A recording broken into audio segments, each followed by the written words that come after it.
I told a story in my book about Jane Fonda calling me out on bad behavior when I was like, I don't know, 10 or 15 years ago. She called me over to her like house and like basically told me that I was behaved badly at her party and I embarrassed her and I was in a dark space and I was like, you will never have to speak to me again. Thank you for taking the time to do this because you could have just blown me off for the rest of my life. She didn't have to take the time to do that. It's uncomfortable. Most people don't even like conflict. I like conflict. Yeah. I think it's like it's good. It leads to the next place. You know, and it doesn't have to be conflict. It can be a conversation. And that was really loving. And it kind of, when she did that to me, I really was like, I want to be like that woman. I want to be the person that tells people the truth too. Right. Being able to take criticism and also give it. Yeah. Right. Because sometimes we end up in a place where there's people who can just like give criticism, but they can't take it. But being the person that could do both. Yeah.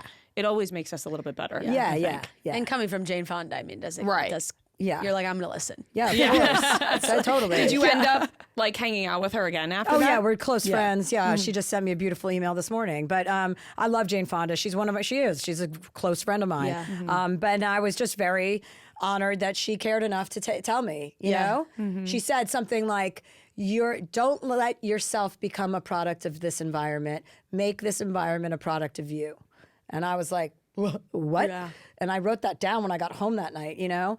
And because I was sober enough to remember because I was so scared to drink. Right. After she told me about my bad behavior, I was like, I'll have some water.